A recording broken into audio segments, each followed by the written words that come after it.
No início, antes de qualquer nome, antes mesmo do tempo, havia apenas um vazio líquido, uma escuridão silenciosa que cobria tudo. Dela emergiram os primeiros deuses, forças que não possuíam forma, apenas vontade. E entre eles, Izanagi e Izanami receberam uma missão: dar forma àquilo que ainda não existia. Do alto da ponte celestial, olharam para o mar sem fim e mergulharam uma lança adornada com joias sagradas. Ao erguerem-na, gotas espessas caíram e solidificaram-se, criando a primeira ilha, Onogoro. Ali, sob o som do vento primordial, uniram-se e geraram as demais ilhas do Japão, além de uma infinidade de kami, espíritos que habitariam tudo, das montanhas aos rios, do trovão às flores. O Kojiki, compilado no século VIII, registraria séculos depois essa origem divina, revelando uma verdade profunda. O Japão não se via como uma terra comum, mas como uma dádiva dos deuses. Cada pedra, cada onda, cada sombra possuía alma. Assim nascia uma nação que, desde o princípio, acreditava ser filha direta do céu. Por muito tempo, essa crença foi o único mapa que os antigos japoneses possuíam para entender o mundo. Mas a Terra Sagrada precisava de habitantes reais, e eles vieram. O povo Jomon, nomeado a partir das marcas de corda Jomon em suas cerâmicas, viveu entre montanhas e florestas densas, cercado por mares férteis. Suas aldeias eram pequenas, compostas por cabanas circulares, e seu sustento vinha da pesca, da caça e da coleta de frutos. Não conheciam o ferro nem o bronze, mas dominavam uma cerâmica admirável, talvez a mais antiga do planeta. Nelas, o homem deixava gravado o rastro de sua alma, em espirais e relevos que refletiam o caos e a harmonia da natureza. Essa civilização, isolada e silenciosa, floresceu por milênios. Eles viviam com o tempo, e não contra ele. Cada estação trazia um ciclo sagrado, cada árvore um espírito guardião. Nas florestas úmidas e nas margens dos rios, o Japão ancestral respirava como um só corpo com a terra. Mas o isolamento nunca é eterno. Por volta do século III a.C., uma nova onda humana começou a cruzar o mar que separava o Japão da Península Coreana. Eram povos portadores de um conhecimento revolucionário, o cultivo do arroz e o uso dos metais. Essa nova cultura, chamada Yayoi, transformaria para sempre o destino das ilhas. O arroz não era apenas alimento, era poder, era controle sobre o tempo e sobre os homens. Nos campos alagados, as comunidades passaram a trabalhar coletivamente, estabelecendo vínculos de lealdade e obediência. O ferro substituiu a pedra, e as armas começaram a definir fronteiras. O Japão, até então marcado pela harmonia com a natureza, começava a conhecer a hierarquia e o domínio. Com o surgimento das aldeias fortificadas, a noção de território e propriedade germinava pela primeira vez. O espírito coletivo que nascia dos arrozais moldaria a mentalidade japonesa por milênios: disciplina, trabalho e honra. Entre essas primeiras comunidades, algumas começaram a se destacar, formando chefaturas cada vez mais poderosas. Dentre elas, uma se tornaria lendária: o reino de Yamatai, governado por uma mulher misteriosa chamada Himiko. Pouco se sabe sobre ela, além do que está escrito nas crônicas chinesas, que a descrevem como uma sacerdotisa de imenso poder espiritual. Himiko não governava com exércitos, mas com rituais, previsões e o respeito aos deuses. Diziam que raramente era vista, mantendo-se reclusa em seu palácio, enquanto seus oráculos conduziam o reino. E, no entanto, sob sua liderança, as tribos se unificaram, e o nome do Japão começou a ecoar além-mar. Foi o primeiro vislumbre do poder centralizado, a primeira vez que o arquipélago se via como uma unidade. No coração do mito feminino e sagrado de Himiko, a ideia de um Japão unido começou a tomar forma, misturando fé e política em proporções inseparáveis. Com o tempo, os reinos locais eclodiram em alianças e conflitos, até que um clã começou a dominar sobre os outros: o clã Yamato. Através da força e da diplomacia, ele impôs sua autoridade sobre boa parte das ilhas centrais. A tradição, Japonesa diria depois que seu líder era Jimmu Tenno, o primeiro imperador do Japão descendente direto da deusa solar Amaterasu Omikami. Essa genealogia sagrada não era apenas simbólica, era a própria base do poder imperial.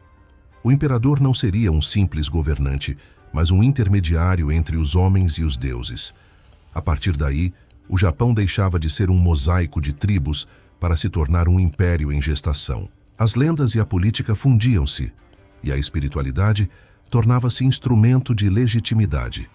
O mito, finalmente, ganhava forma de Estado. Nesse ambiente espiritual, o shintoísmo começou a se consolidar como a fé central da civilização japonesa. Mais do que uma religião, ele era uma forma de viver.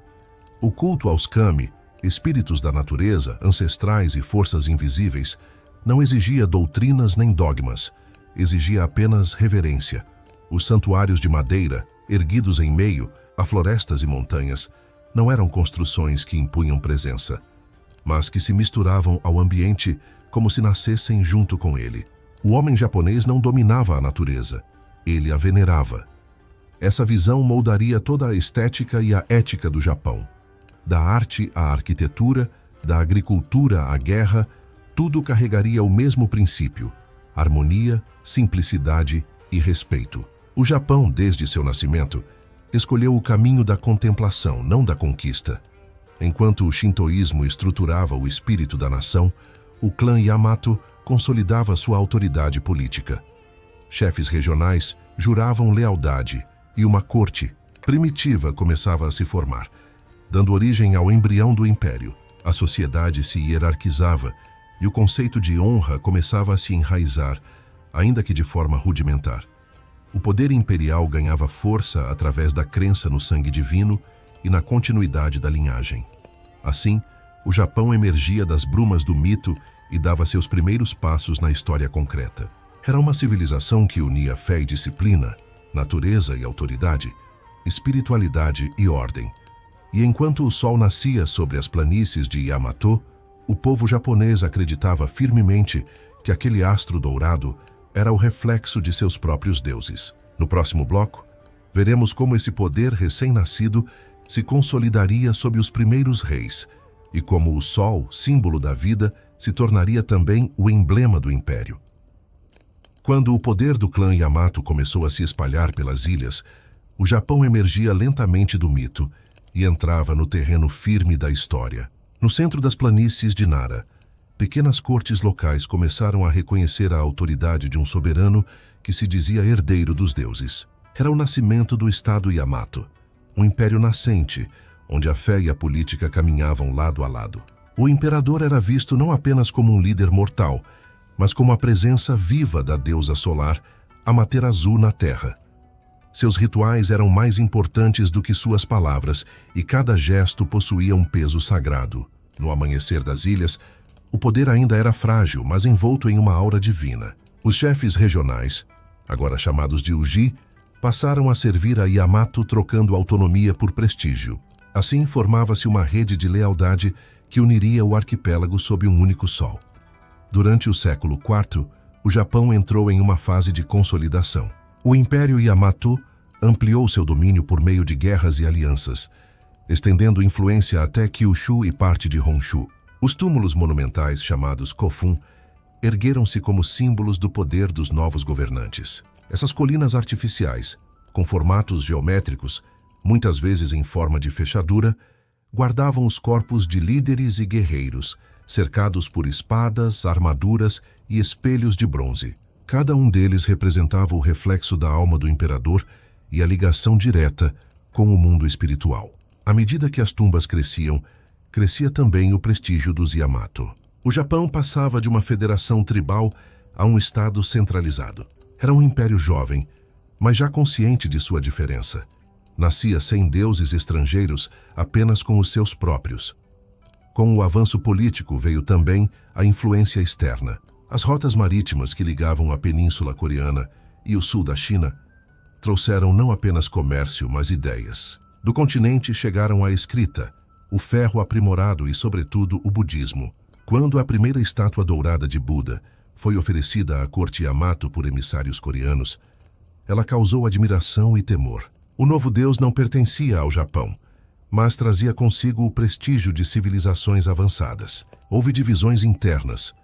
Clãs tradicionais como os Mononobe e os Nakatomi consideravam a nova religião uma afronta aos kami ancestrais. Outros, como o poderoso clã Soga, viam nela um instrumento de modernização e poder político. A disputa não era apenas espiritual. Era o prenúncio das primeiras guerras de fé em solo japonês. O destino do Japão balançava entre tradição e mudança, entre os deuses da montanha e o Buda do estrangeiro. Com o tempo, o clã Soga prevaleceu, introduzindo o budismo oficialmente na corte. E foi durante essa transição que surgiu uma das figuras mais influentes da história japonesa, o príncipe Shotoku. Visionário e reformador, ele compreendeu que o Japão precisava absorver o conhecimento da China sem perder sua essência. Sob sua direção, o país adotou o calendário, a burocracia e o sistema de escrita chineses. Shotoku redigiu a famosa Constituição de 17 artigos, um código moral e político que pregava harmonia, respeito e obediência ao imperador como representante do céu. Pela primeira vez, o Japão se via como parte de uma ordem maior. Um império que, embora inspirado na China, era guiado pela luz de seu próprio sol. O príncipe não construiu muralhas nem exércitos, mas ergueu templos e ideias, e isso mudaria tudo. A partir do século VII, o Império Yamato consolidou sua supremacia. O Japão passou a se definir não apenas pela fé e pela linhagem, mas pela administração. O poder do imperador, até então simbólico, começou a se estruturar com uma burocracia centralizada. Em 645, as reformas Taika transformaram radicalmente o país. As terras foram declaradas propriedade do Estado e a população passou a ser registrada em censos. O modelo chinês de governo, adaptado à realidade japonesa, deu origem à base do futuro império. Palácios e templos começaram a se erguer nas planícies de Asuka e Nara, e os primeiros embaixadores japoneses foram enviados à China, trazendo de volta conhecimento e sofisticação. O Japão, que nascera isolado, abria os olhos para o mundo. A civilização florescia, e com ela o senso de identidade nacional. Uma consciência de que o povo do sol nascente era único, diferente e destinado à permanência. Mas nem todos viam com bons olhos a crescente influência continental. Muitos acreditavam que o Japão estava perdendo o elo com suas raízes espirituais. Nas aldeias e nas montanhas, os antigos rituais shintoístas ainda dominavam o cotidiano. Os camponeses continuavam a rezar aos deuses da colheita. Os guerreiros ainda pediam proteção aos espíritos dos ancestrais. A corte, entretanto, tornava-se cada vez mais sofisticada, e a distância entre o povo e o trono aumentava. O império brilhava, mas sua base ainda era frágil. O Japão se equilibrava entre tradição e progresso, entre o passado sagrado e o futuro burocrático. Essa dualidade marcaria toda a sua história. O eterno retorno entre espiritualidade e poder, entre a espada e a palavra. A semente da tensão que um dia dividiria o país já estava lançada. Ao final desse período, o Japão era um império em plena expansão intelectual e espiritual. O trono do crisântemo havia se consolidado.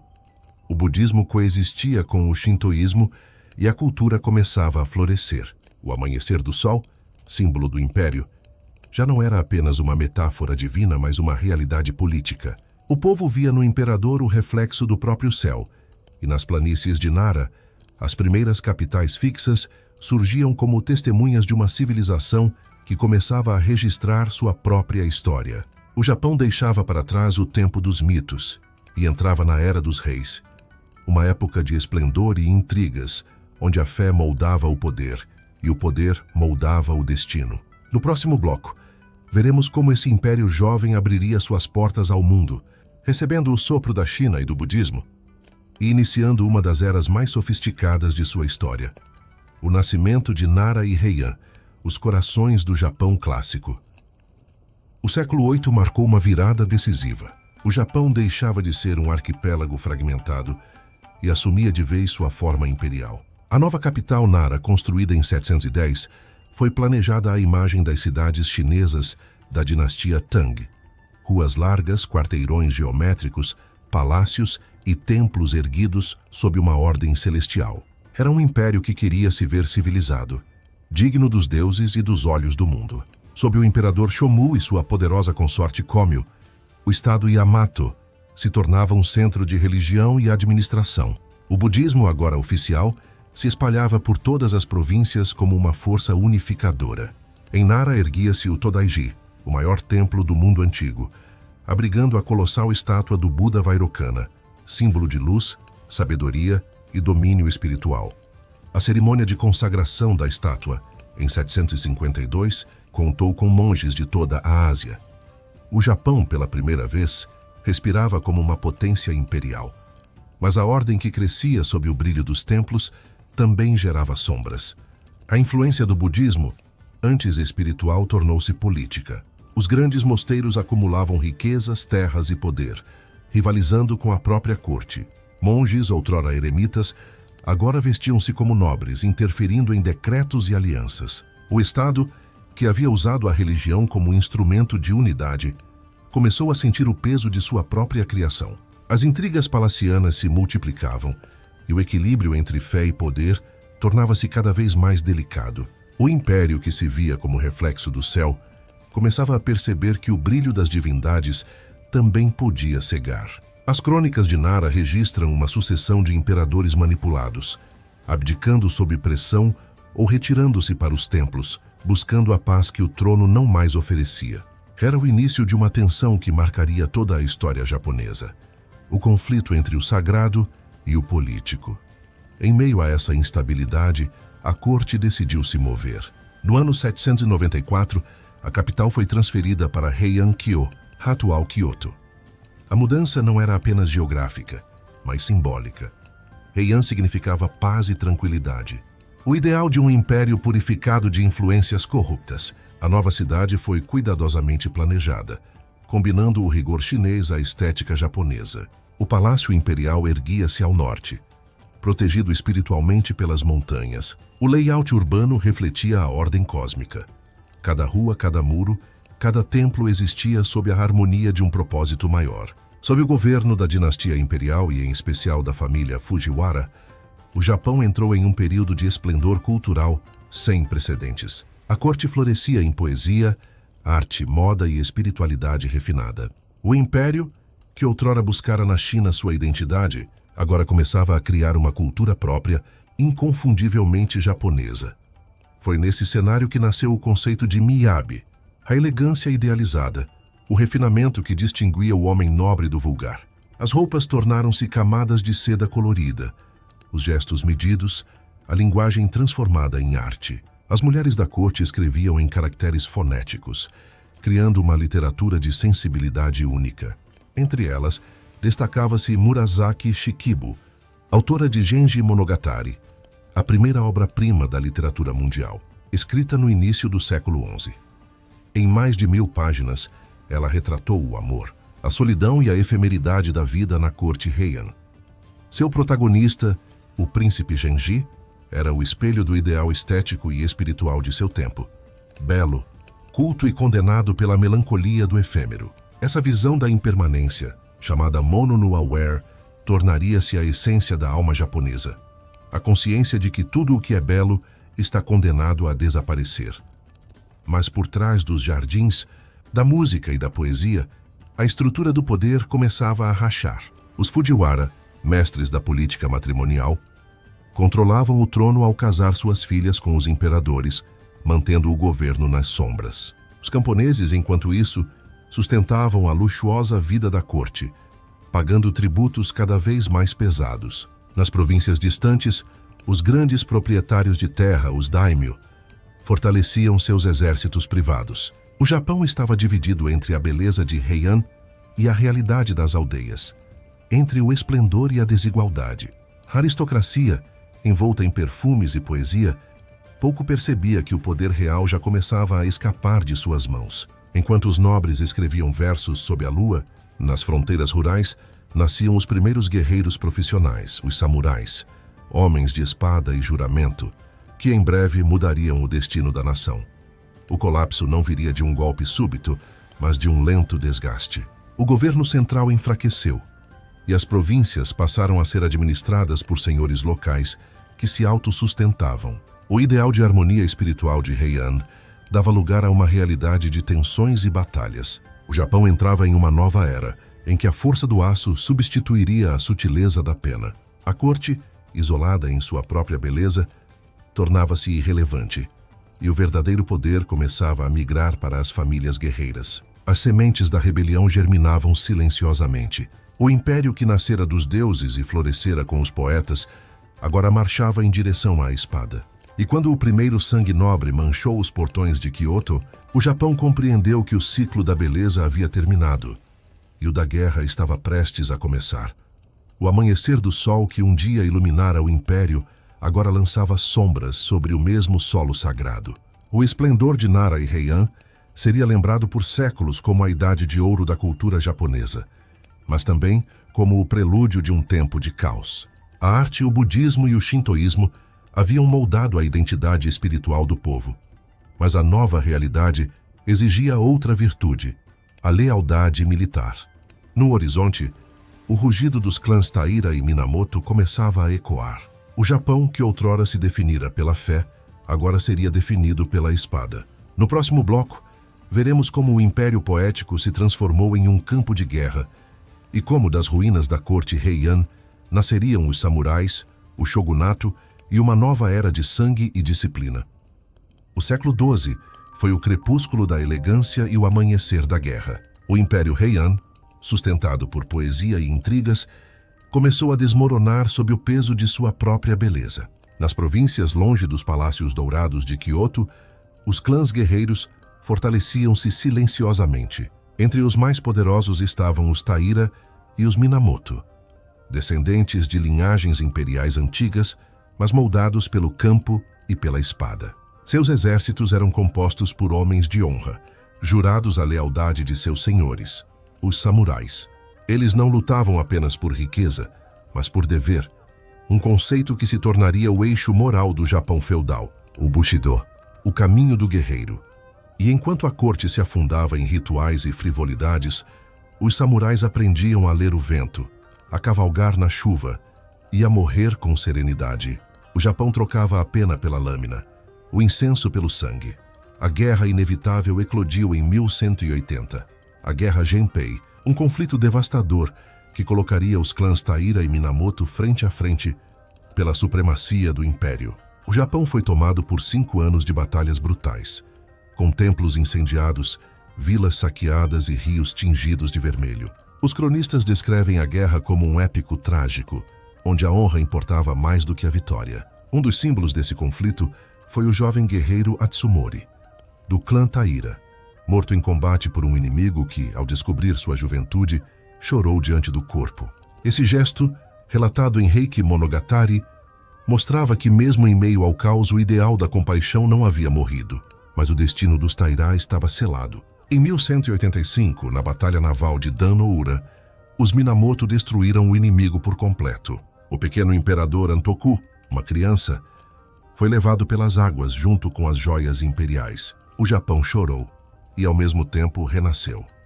Após a vitória, o líder Minamoto Yoritomo estabeleceu uma nova forma de governo. Pela primeira vez, o imperador tornou-se apenas uma figura espiritual, enquanto o poder real passava às mãos dos guerreiros. Nascia o shogunato, o governo dos generais supremos com sede em Kamakura.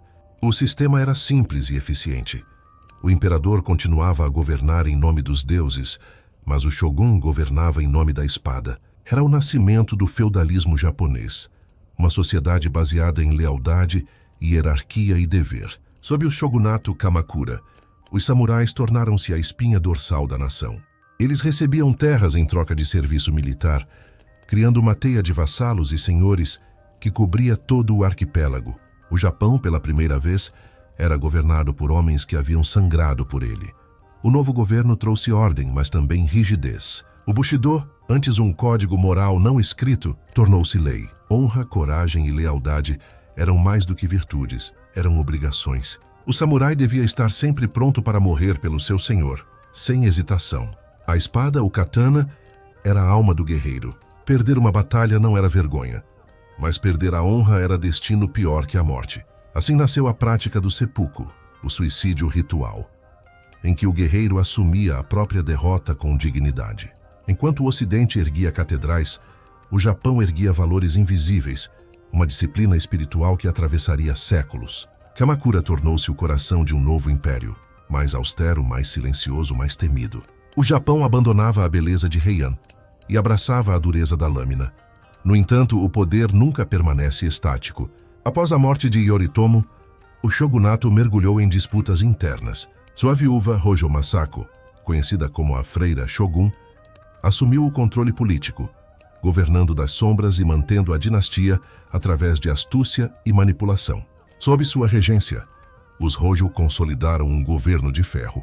A corte imperial, humilhada e enfraquecida, tentou recuperar a autoridade em 1221, na chamada Guerra Jokyu, liderada pelo imperador Go-Toba. Mas os samurais permaneceram fiéis ao shogunato e o levante foi esmagado. O imperador foi exilado e o poder espiritual do trono foi definitivamente eclipsado. O Japão tornara-se um país governado por guerreiros, e a espada havia substituído o sol como símbolo do poder. Apesar da austeridade, o período Kamakura também foi de profundidade espiritual. A chegada de novos ramos do budismo, como o Zen, encontrou terreno fértil entre os samurais. O Zen ensinava que a iluminação estava no instante, no gesto, no foco absoluto. Essa filosofia moldou o modo de lutar e viver do guerreiro japonês. O silêncio antes do golpe, o controle do corpo e da mente, a aceitação da morte, tudo isso fazia parte da disciplina espiritual que transformou o combate em arte. Monges e espadachins compartilhavam o mesmo ideal, o domínio de si mesmo. O Japão, pela primeira vez, parecia encontrar equilíbrio entre a fé e a espada. Mas o destino logo voltaria a testar essa harmonia com a força do vento e da invasão. No final do século XIII, o Japão enfrentou sua maior ameaça externa. O Império Mongol, sob o comando de Kublai Khan, enviou enormes frotas para conquistar as ilhas. Em 1274 e novamente em 1281, os mongóis desembarcaram com dezenas de milhares de soldados, mas o Japão resistiu. E em ambas as invasões, um fenômeno natural mudou o curso da história. Violentas tempestades destruíram as frotas invasoras, salvando o arquipélago da conquista. Os japoneses chamaram esses ventos de kamikaze, os ventos divinos. O país acreditou que os deuses haviam intervindo para protegê-lo, reforçando a crença na sua origem sagrada. Contudo, o custo das guerras foi alto. O shogunato, enfraquecido economicamente, não pôde recompensar seus guerreiros e o descontentamento cresceu. A espada que havia salvado o Japão agora começava a apontar contra si mesma. No próximo bloco, veremos como o caos voltaria a dominar, com monges armados, traições e o prenúncio da era Sengoku, o tempo dos demônios da guerra. O Japão, que sobrevivera aos ventos divinos dos kamikaze, saiu das invasões mongóis em êxtase espiritual, mas em ruína política. O shogunato Kamakura, que havia comandado a defesa, mostrou-se incapaz de recompensar os milhares de samurais que lutaram sem recompensa em ouro ou terras. As vitórias haviam sido conquistadas pelos deuses, diziam os senhores, e não pelos homens. Esse argumento, embora piedoso, destruiu a confiança na autoridade dos Hojo. O arquipélago, protegido pelos ventos sagrados, agora fervia de descontentamento. Clãs inteiros, endividados e esquecidos, começaram a se rebelar. A economia afundava, os campos eram saqueados e o nome do shogunato perdeu seu brilho. Enquanto isso, em templos isolados nas montanhas, uma nova força nascia. Os monges guerreiros, ordens religiosas armadas, que misturavam fé e poder, e que logo transformariam o Japão em um campo de guerra sagrada. Esses monges, conhecidos como Sohei, surgiram de seitas budistas que se recusavam a aceitar o domínio da corte e dos samurais. Armados de lanças e leques de ferro, defendiam seus templos como fortalezas. O Monte Hiei, santuário do budismo Tendai, tornou-se um verdadeiro exército monástico. Seus guerreiros marchavam sobre Kyoto, sempre que se sentiam ofendidos ou ameaçados, queimando vilas e cobrando tributos da população. O ideal espiritual do budismo havia se distorcido em uma guerra santa interna. O Japão, que antes se unira para resistir ao estrangeiro, agora se destruía por dentro. Era o prenúncio de uma era em que o poder seria medido pela espada, não pelo sangue divino nem pela fé. O espírito dos monges guerreiros, fanático e disciplinado, antecipava o caos que estava por vir. Enquanto o budismo se armava, a corte imperial tentava desesperadamente retomar o poder. O imperador Go-Daigo, em 1333, lançou uma revolta contra o shogunato Hojo, buscando restaurar a autoridade imperial. Surpreendentemente, ele conseguiu. Com a ajuda do general Ashikaga Takauji, destruiu Kamakura e proclamou a restauração Kenmu, um breve retorno ao governo imperial direto. O povo, no entanto, logo percebeu que o imperador não era o salvador esperado. Go-Daigo governou com vaidade e favoritismo, ignorando os samurais que o haviam ajudado. Takauji, traído e marginalizado, rebelou-se. Em 1336, marchou sobre Kyoto, expulsou o imperador e fundou um novo regime, o shogunato Ashikaga, com sede em Muromachi. O Japão voltava a ser governado por um shogunato, mas agora o poder era ainda mais descentralizado. Cada província tornou-se quase autônoma, comandada por senhores locais armados até os dentes. O período Muromachi, 1336-1573, foi paradoxal. Uma era de esplendor cultural e caos político.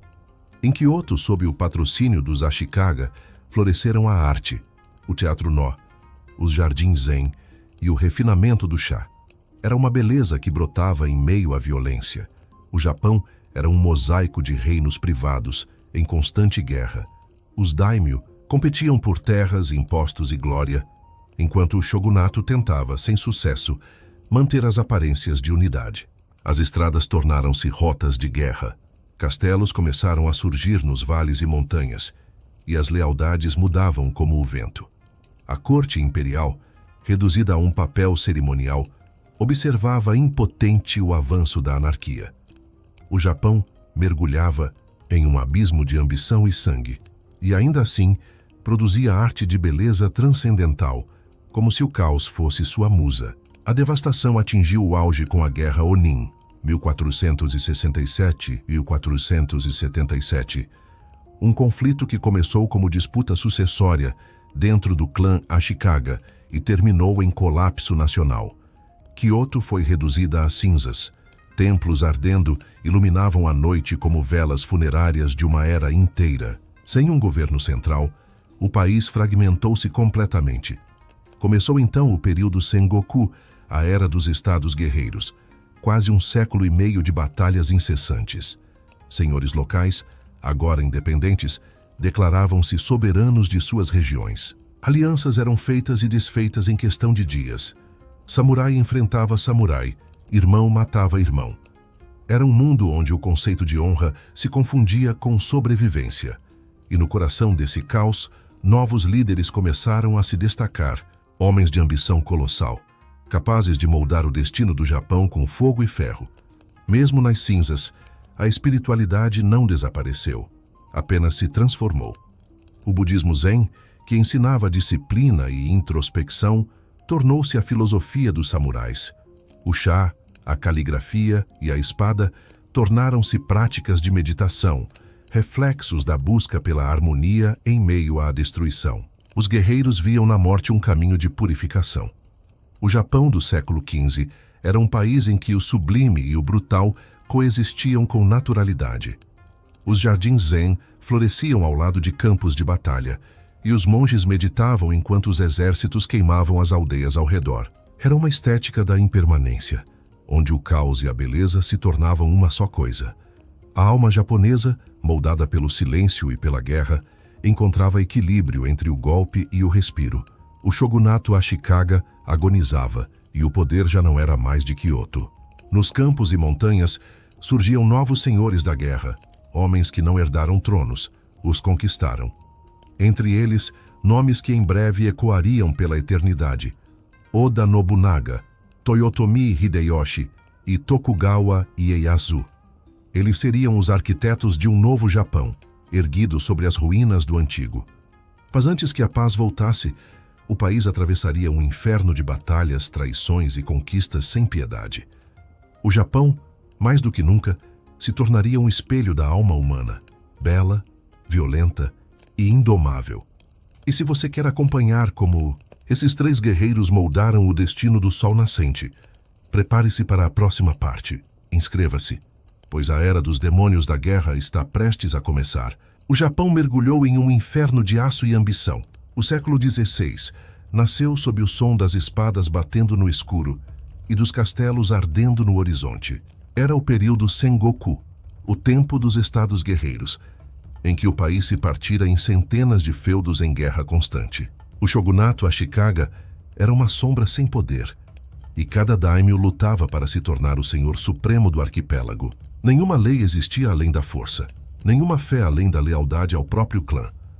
A honra, antes código sagrado, tornara-se moeda de troca. Era um tempo em que os camponeses se armavam, os monges guerreavam e os nobres imploravam por segurança. As ilhas que um dia foram vistas como terra dos deuses, agora pareciam amaldiçoadas. O Japão renascera das cinzas, mas sob a forma de um dragão em fúria.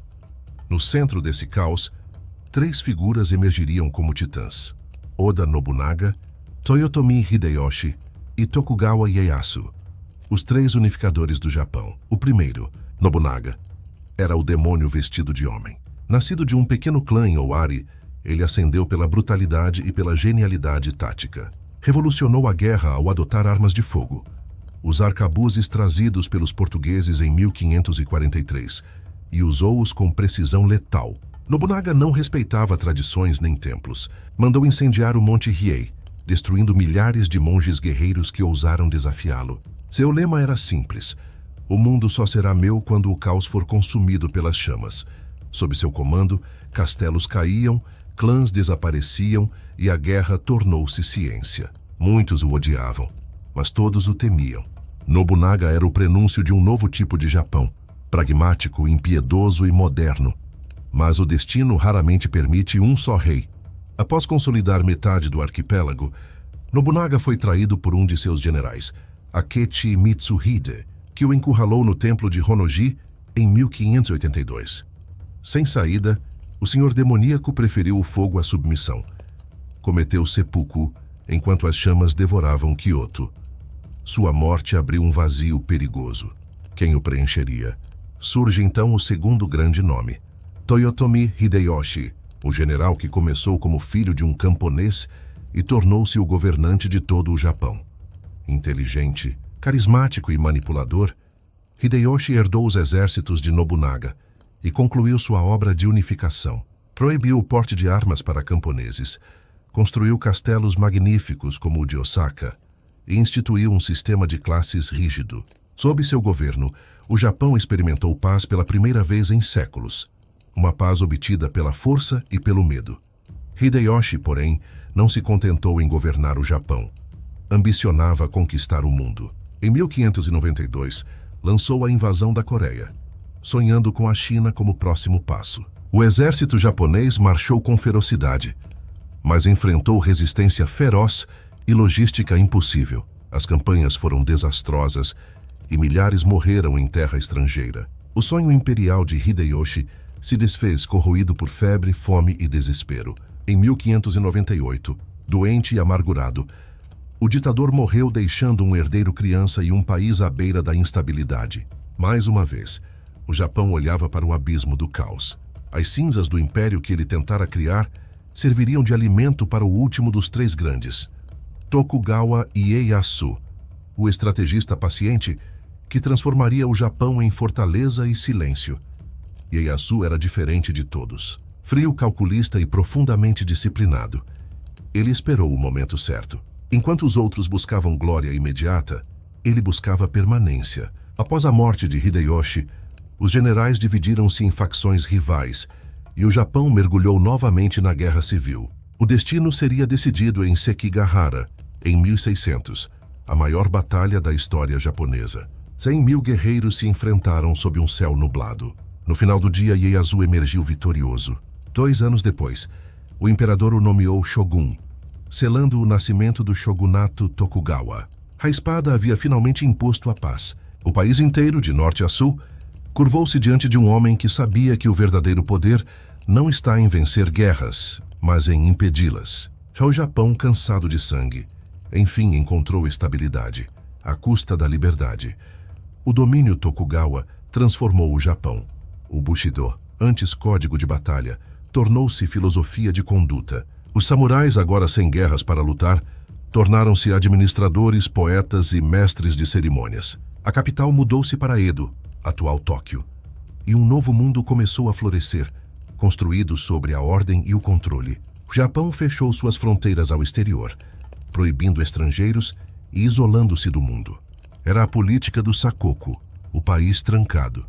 Nenhum japonês podia sair, nenhum estrangeiro podia entrar. Por mais de 2 séculos, o Japão viveria em um silêncio calculado, protegido de influências externas, cultivando uma cultura interna refinada e autossuficiente. O caos do Sengoku havia terminado, e o preço da paz seria o isolamento. Essa nova era de paz não apagou as cicatrizes da guerra. Pelo contrário, o espírito do Sengoku permaneceu vivo nas histórias, nos cantos, nas peças de teatro No e Kabuki, que dramatizavam as traições e glórias do passado recente. O povo, mesmo vivendo sob a tranquilidade imposta, nunca esqueceu o gosto do sangue e o eco das batalhas. A lenda dos 3 unificadores tornou-se o espelho da alma japonesa. A ambição de Nobunaga, o carisma de Hideyoshi e a paciência de Ieyasu representavam juntos o ciclo eterno de destruição e renascimento do Japão. O país havia encontrado ordem, mas não esquecimento. E enquanto o sol se erguia sobre Edo, uma nova era de disciplina e esplendor começava. No próximo bloco, veremos como esse Japão fechado, pacífico e vigilante construiria uma civilização de beleza e rigidez. O silêncio de Edo, o tempo do isolamento absoluto, sob o olhar dos Tokugawa. Após séculos de guerra, o Japão finalmente mergulhou em um silêncio ordenado. O ano era 1603, e Tokugawa Ieyasu havia sido proclamado shogun, iniciando uma dinastia que governaria o arquipélago por mais de 250 anos. O país, exausto de sangue, respirava alívio, mas também submissão. Ieyasu compreendeu que a paz não se mantém com bondade, e sim com controle. Sob seu regime, o poder dos senhores feudais foi restringido, as armas foram contadas e cada província foi submetida a um rígido sistema de vigilância. As famílias dos daimyo eram mantidas como reféns na capital Edo, enquanto seus maridos governavam suas terras de longe, sob a constante ameaça de punição. Era um governo de ordem e de medo, construído com paciência e cálculo. O Japão encontrava paz, mas não liberdade. O caos fora derrotado, mas a espada ainda estava no ar invisível, pronta a cair. O shogunato Tokugawa estabeleceu uma estrutura social inflexível, um castelo hierárquico que definia cada papel com precisão absoluta. No topo, o shogun. Abaixo, os daimyo. Depois, os samurais, agora transformados em burocratas e guardiões morais da nação. Seguiam-se os camponeses, os artesãos e, por fim, os comerciantes, considerados moralmente inferiores, apesar de sua crescente riqueza. Cada indivíduo sabia onde pertencia, e a mobilidade social era praticamente inexistente. A lealdade substituiu a ambição. O Japão havia se transformado em uma imensa fortaleza espiritual e administrativa. A cada esquina, a disciplina. A cada gesto, o dever. Os samurais, sem guerras para lutar, dedicavam-se à filosofia, à poesia e ao aprimoramento interior. A espada, agora embainhada, tornou-se símbolo de honra e introspecção. O país que fora forjado em chamas aprendeu a se preservar pela contenção. Mas o maior gesto de Tokugawa não foi interno, e sim externo. Em 1635, seu neto Iemitsu decretou o Sakoku, o isolamento nacional. Nenhum japonês poderia deixar o país, e qualquer um que retornasse do exterior seria executado. O comércio com estrangeiros foi restringido a um pequeno porto em Nagasaki, controlado rigidamente pelos holandeses. Missionários cristãos foram perseguidos, templos destruídos e milhares de conversos japoneses executados ou forçados a renunciar à fé. O cristianismo, visto como ameaça ao poder central, foi apagado sob o peso do terror. O Japão fechou as portas do mundo e trancou as chaves. Durante mais de 2 séculos, não haveria guerras, nem invasões, nem contato real com o Ocidente. O tempo parecia ter parado. Mas, sob a superfície tranquila, as engrenagens de um novo tipo de sociedade começavam a girar. Dentro desse isolamento, floresceu uma cultura única. Edo, a nova capital, tornou-se uma metrópole vibrante com mais de 1 milhão de habitantes, uma das maiores do mundo. A paz imposta permitiu o florescimento das artes, do teatro kabuki, das gravuras ukiyo-e e da cerimônia do chá. O Japão inventou uma nova forma de beleza, simples e profunda, expressa na harmonia dos jardins e no minimalismo das casas. O povo comum encontrava refúgio na estética do cotidiano. Era o surgimento da filosofia do wabi-sabi, a beleza do imperfeito, do transitório e do incompleto. Em contraste com o ouro e a opulência de eras passadas, Edo celebrava o modesto, o silencioso, o efêmero. A arte tornou-se o espelho da disciplina social. Cada pincelada, um ato de contenção. Cada pausa, um gesto de respeito ao vazio. O Japão, enclausurado, reinventava o significado da liberdade. Entretanto, nem tudo era serenidade. O isolamento também gerava tensão. Os camponeses viviam sob pesada tributação e eram proibidos de abandonar as terras, o que levou a inúmeras rebeliões rurais, rapidamente esmagadas pelos exércitos locais. As fomes de 1732 e 1783 devastaram aldeias inteiras, e o governo respondeu com indiferença burocrática. Enquanto isso, os comerciantes enriqueciam às escondidas, alimentando uma economia subterrânea que minava as hierarquias impostas. O paradoxo crescia. O shogunato pregava simplicidade e austeridade, mas Edo era uma cidade de prazeres, onde distritos como Yoshiwara ofereciam música, poesia e luxúria à elite. A disciplina coexistia com o pecado, a paz com o tédio. O Japão vivia um equilíbrio frágil, sustentado pela rigidez moral e pelo medo do desconhecido além-mar. O século XVIII trouxe novas inquietações. Relatos sobre navios estrangeiros começaram a circular, embarcações russas e inglesas, que se aproximavam das ilhas setentrionais. O governo Tokugawa via o mundo exterior como um veneno e reagia com severidade. Qualquer contato era punido com morte. Mas a maré da história não podia ser contida para sempre. O isolamento, que fora escudo, começou a se tornar prisão. A ciência e a tecnologia do Ocidente avançavam rapidamente, enquanto o Japão permanecia preso em um tempo circular. Ainda assim, intelectuais curiosos, conhecidos como os estudiosos do Hangaku, estudos holandeses, começaram a traduzir secretamente livros europeus, introduzindo ideias sobre medicina, astronomia e geografia. Era uma faísca sob a areia, pequena, mas suficiente para anunciar que o mundo estava prestes a bater as portas do Império. E o mundo bateu. Em 1853, o Comodoro Matthew Perry, dos Estados Unidos, chegou à Baía de Edo com seus navios negros, exigindo que o Japão abrisse seus portos ao comércio. Diante da ameaça das canhoneiras, o shogunato cedeu, assinando tratados desiguais que abriram as portas da nação após mais de 2 séculos de isolamento. O impacto foi devastador. O povo via os navios ocidentais como monstros cuspindo fumaça e trovões, e muitos acreditaram que os deuses haviam abandonado o Japão. O silêncio de Edo chegava ao fim. A paz que durara gerações se desintegrava diante da modernidade imposta.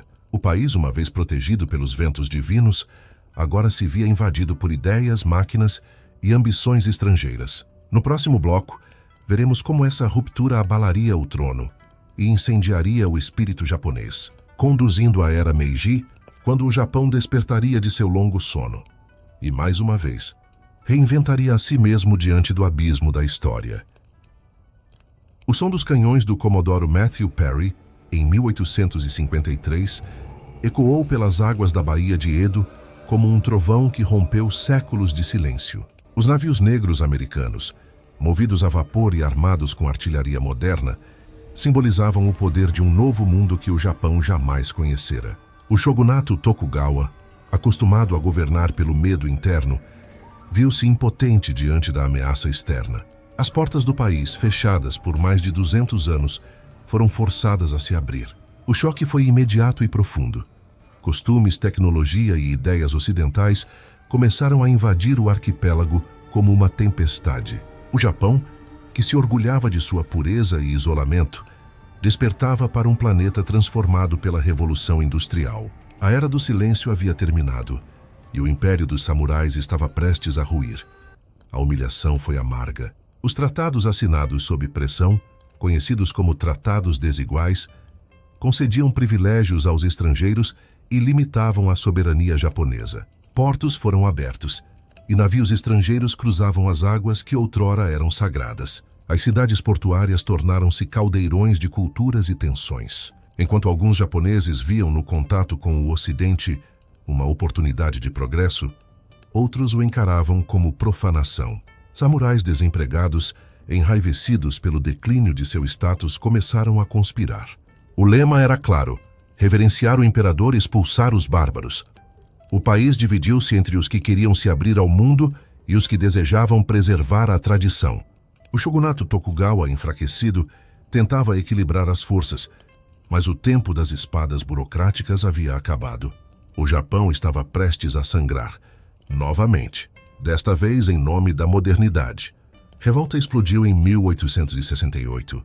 Jovens samurais das províncias de Satsuma e Choshu lideraram uma insurreição contra o shogunato, em nome do imperador Meiji, então uma figura quase simbólica. O conflito ficou conhecido como a Guerra Boshin, uma guerra civil que selaria o fim de séculos de governo militar. Em meio a combates sangrentos e incêndios, o antigo regime colapsou. O último shogun, Tokugawa Yoshinobu, rendeu-se sem resistência, um gesto que simbolizou o encerramento de uma era inteira. O poder retornava, ao menos simbolicamente, ao trono imperial. Assim nascia a restauração Meiji, uma revolução silenciosa que transformaria o Japão de uma nação feudal em uma potência moderna em poucas décadas. O sol voltava a nascer, mas agora sobre fábricas, locomotivas e uniformes ocidentais. A transformação foi brutal. Em poucos anos, o Japão aboliu o sistema feudal, extinguiu o status hereditário dos samurais e criou um exército nacional moderno. A educação tornou-se obrigatória e o país adotou uma nova constituição, inspirada na Prússia, que estabelecia um parlamento e um governo centralizado sob o imperador. A capital mudou-se de Kyoto para Tóquio e as ruas começaram a se encher de trilhos, fios telegráficos e edifícios de tijolos. O país que durante séculos havia venerado o silêncio, agora se tornava uma orquestra de sons metálicos e máquinas. A indústria naval e siderúrgica crescia, e o Japão enviava estudantes e diplomatas para aprender com as potências ocidentais. O isolamento transformara-se em fome de conhecimento, e com essa fome veio o desejo de ser reconhecido, respeitado e temido. No entanto, a modernização tinha um preço. A antiga classe samurai, outrora guardiã do império, foi dissolvida.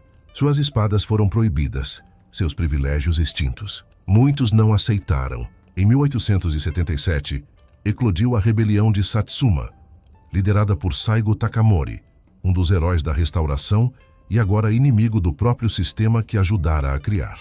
Foi uma guerra trágica. Samurais empunhando espadas contra exércitos com rifles e canhões. A rebelião terminou em derrota e Takamori cometeu seppuku, o último dos grandes guerreiros do Japão antigo. Sua morte simbolizou o fim definitivo da era feudal. O espírito samurai, porém, não desapareceu, apenas se metamorfoseou. Tornou-se o Bushido moderno, uma ética de disciplina e sacrifício que passaria a moldar a nova nação industrial. O Japão não havia abandonado seu passado, havia transformado-o em força. Com o poder consolidado, o Império Meiji voltou seus olhos para fora. O país que um dia temera os canhões ocidentais, agora construía os seus próprios. A nova marinha imperial crescia e as fábricas produziam armas em ritmo frenético. O Japão entrou no jogo das potências coloniais. Em 1894, derrotou a China na Primeira Guerra Sino-Japonesa, conquistando Taiwan e firmando-se como potência militar. 10 anos depois, em 1905, derrotou o gigantesco Império Russo na Batalha de Tsushima, um feito que espantou o mundo. Pela primeira vez na era moderna, uma nação asiática derrotava uma potência europeia. O Japão, que há meio século temera os navios negros, agora era dono dos mares. A nação dos samurais renascia, não mais com espadas, mas com aço e bandeiras imperiais. Entretanto, a modernidade trouxe também a sombra do orgulho. A industrialização acelerada, O militarismo crescente e o expansionismo plantaram as sementes de um novo tipo de império, mais frio, mais calculado, mais ambicioso. O Japão passava de vítima a protagonista de um novo jogo mundial. As mesmas virtudes que o salvaram, disciplina, obediência, devoção, tornavam-se agora instrumentos de dominação. O sol que iluminava o império começava a queimar. No próximo bloco, veremos o auge e a queda desse novo Japão. Um império forjado na modernidade, mas consumido pela guerra. A era Meiji havia despertado o gigante, e o gigante não voltaria a dormir. O século XX surgiu sobre o Japão como um novo amanhecer, mas um amanhecer de fogo. A nação, forjada em disciplina e reconstruída pela modernidade, acreditava estar pronta para liderar o mundo. A vitória sobre a Rússia em 1905 acendeu um fervor nacionalista sem precedentes. O império crescia, alimentado por fábricas, canhões e fé no destino divino. O imperador Hirohito, descendente dos deuses, tornara-se o símbolo de uma nação que não conhecia medo. O Japão industrializava-se em ritmo frenético, modernizando exércitos e expandindo fronteiras. Mas a linha entre ambição e arrogância se dissolvia. O sol nascente, antes símbolo de esperança, começava a cegar os olhos de seu próprio povo. A fé no progresso transformava-se em ideologia e o orgulho nacional em pretexto para a conquista. O império marchava de cabeça erguida, rumo à própria sombra. Em 1931, o exército imperial invadiu a Manchúria, instalando um governo fantoche e inaugurando um novo ciclo de agressão. O mundo observava hesitante a ascensão de uma potência que misturava a tradição samurai e militarismo moderno. Em 1937, o Japão atacou a China continental e o horror se espalhou por Nanquim.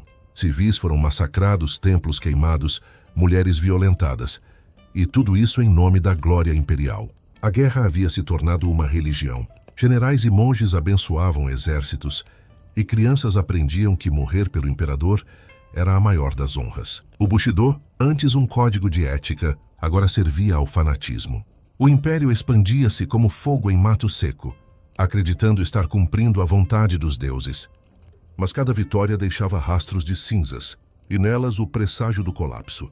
O ataque a Pearl Harbor em 1941 foi o auge dessa ilusão.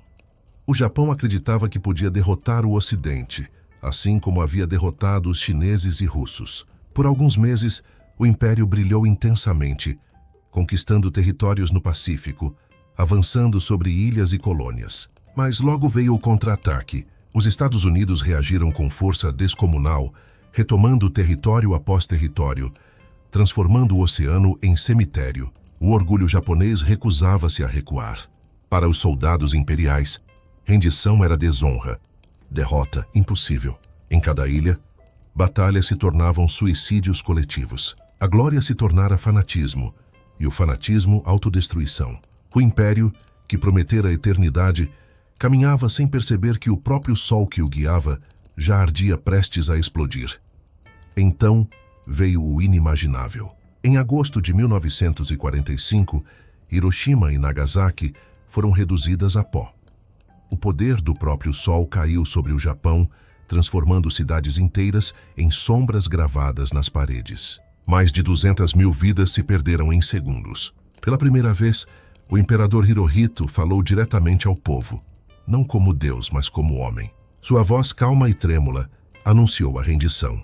O Japão, que jamais aceitara se ajoelhar, agora se curvava diante do inimigo. O império desapareceu em silêncio, e com ele séculos de glória e crença. O sol nascente não havia sido derrotado por outro império, mas por si mesmo. A guerra terminava, mas o preço da vitória e da fé cega ecoaria por gerações. O mundo assistiu à queda de um mito e ao nascimento de uma nova era.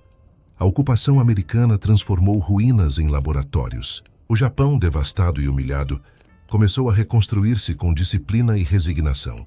As cidades se ergueram novamente. As fábricas voltaram a funcionar. O país que antes produzia espadas, agora fabricava máquinas, carros e tecnologia. Hiroshima tornou-se símbolo da paz, e o imperador, símbolo da humanidade que renasce após a queda. O Bushido ressurgiu, não mais como código de guerra, mas como ética de trabalho e resistência. A nação aprendeu que a verdadeira força não está em destruir, mas em persistir. O mesmo espírito que outrora marchou para o campo de batalha, agora se curvava diante das máquinas, transformando dor em disciplina. O Japão havia queimado até o fim, e das cinzas ergueu-se novamente, silencioso e implacável. No entanto, a história jamais se apaga. Por trás das cidades iluminadas e do progresso, o passado ainda respira. As sombras de Hiroshima e Nagasaki ainda repousam nas fundações do país moderno, lembrando que toda civilização, por mais grandiosa que seja, carrega em si as sementes de sua ruína. É nesse eco, nesse choque entre glória e culpa, que o Japão reencontrou sua alma. Uma alma feita de contrastes de honra e silêncio, de dor e beleza. O império que sonhou com a eternidade descobriu a lição que poucos compreendem: que o poder absoluto sempre termina em cinzas e que a verdadeira grandeza está em lembrar o que o fogo não pôde apagar. E é aí que entra Reinos Esquecidos. Porque o tempo tenta enterrar, mas nós desenterramos. Se você acredita que lembrar é resistir e que toda ruína guarda uma história digna de ser ouvida, inscreva-se em Reinos Esquecidos e siga conosco. Aqui, o passado nunca fica em silêncio. Quando as cinzas da guerra finalmente assentaram, o Japão se viu diante do espelho da própria ruína. O império havia desaparecido, os templos estavam destruídos e a fé na eternidade fora substituída pela necessidade de recomeçar. Mas, como em todos os ciclos de sua história, o país encontrou força naquilo que o definira desde o início: a disciplina silenciosa. Homens e mulheres de pés descalços e mãos feridas reconstruíram cidades inteiras, com uma precisão quase ritual. Hiroshima ergueu-se como monumento à vida. Nagasaki, como altar da memória. O Japão, pela terceira vez em sua história, renascia, não pela espada nem pela fé, mas pelo trabalho. A nação que um dia desafiara os deuses, agora se curvava diante da humanidade. E nesse gesto de humildade, reencontrava o que havia de mais divino em si. O espírito que não se quebra, apenas se transforma. A década de 1950 marcou o início de um milagre econômico sem precedentes. Com apoio americano, mas movido principalmente por sua própria obstinação, o Japão transformou escombros em motores e ruínas em circuitos. Em menos de 30 anos, tornou-se uma das maiores potências industriais do planeta. Carros eletrônicos e tecnologias inovadoras tornaram-se o novo símbolo da honra nacional. O que antes fora destruição agora era criação. As fábricas substituíram os castelos, os engenheiros herdaram o lugar dos samurais e a eficiência substituiu o campo de batalha. Mas sob a lógica fria da produção, ainda pulsava a alma do Bushido, a devoção à perfeição, o respeito à hierarquia, o silêncio diante do fracasso. O Japão industrial era também espiritual, movido por uma filosofia invisível que o mantinha ereto diante das intempéries do mundo moderno. Nos anos 1980, o sol nascente parecia mais uma vez ascender ao firmamento. O Japão dominava os mercados, exportava cultura, cinema, tecnologia e estética. O mundo inteiro olhava para Tóquio e via o futuro. Mas desta vez, o brilho não vinha da guerra e sim do engenho. O povo que um dia temera o contato com o estrangeiro, agora influenciava o planeta com sua arte e design, sua música e cinema, sua delicadeza e precisão. O contraste entre o antigo e o moderno tornara-se marca registrada da nação. Em meio a arranha-céus e templos, o Japão aprendeu a coexistir com seus próprios fantasmas. As cidades modernas não enterraram o passado, apenas o integraram. Cada festival, cada ritual e cada palavra preservada na língua antiga era uma forma de dizer ao mundo: sobrevivemos. Ainda estamos aqui. O império desaparecera, mas o espírito continuava inabalável. Contudo, a verdadeira vitória do Japão não foi econômica, nem cultural. Foi espiritual. Após séculos de guerras, isolamento e destruição, o país tornou-se símbolo de paz. O mesmo povo que um dia se curvou diante da espada, agora se curvava diante do entendimento. Hiroshima, o epicentro do apocalipse, tornou-se o coração da diplomacia pacifista. O Japão moderno compreendeu que a força não está em dominar, mas em existir, que a honra não está em vencer, mas em perseverar. E nesse processo, transformou dor em sabedoria. O mesmo código de conduta que inspirou samurais agora orientava engenheiros, professores, artistas. A disciplina que outrora sustentara exércitos, agora sustentava sonhos. A alma japonesa, antes dividida entre sol e sombra, reencontrara equilíbrio, não pela força dos deuses, mas pela fé no próprio homem. E mesmo diante da modernidade, o Japão nunca abandonou seus mitos. As histórias de Izanagi e Izanami, de Amaterasu e de Jimmu, ainda ecoam nas escolas e nos templos. O povo ainda reverencia os kami, e cada novo amanhecer ainda é saudado como bênção. O sol nascente não é mais símbolo de império, mas de renascimento. A cada geração, o país redescobre em sua própria história o ciclo eterno da destruição e da criação, um ciclo que, de certa forma, reflete a própria condição humana, pois toda civilização, por mais avançada que se torne, carrega dentro de si a lembrança da lama de onde surgiu. O Japão apenas aprendeu a olhar para essa lama com respeito. Aprendeu que não há vergonha em cair, apenas em esquecer o motivo de se levantar. Hoje, quando o mundo olha para o Japão, vê mais do que tecnologia e tradição. Vê um povo que aprendeu a transformar tragédias em cultura, falhas em beleza e dor em silêncio. Do haiku à caligrafia, do teatro nó à estética do wabi-sabi, o país ensina que a perfeição está no efêmero e que até o sofrimento pode ser arte. As ruínas de Hiroshima, os templos de Kyoto e as luzes de Tóquio são faces de uma mesma alma, uma civilização que atravessou milênios e nunca desistiu de existir. O Japão moderno é, acima de tudo, uma lembrança viva de que o passado não morre. Ele apenas muda de forma, esperando ser compreendido por quem tem coragem de escutar. E assim encerramos esta jornada, que começou nas névoas dos deuses e terminou sob o brilho das luzes modernas. O Japão provou que nenhum império é eterno, mas o espírito de um povo pode atravessar todas as eras. Das mãos de Izanagi e Izanami às máquinas de Tóquio, dos monges guerreiros às crianças que hoje caminham sob os arranha-céus, o fio da história japonesa permanece intacto, invisível, mas pulsante. O sol ainda nasce no Oriente, não mais como emblema de conquista, mas como símbolo de renascimento. Porque, no fim, é isso que o Japão ensina ao mundo, que mesmo após a escuridão mais profunda sempre há um novo amanhecer. E é nesse amanhecer que a humanidade reencontra sua própria alma.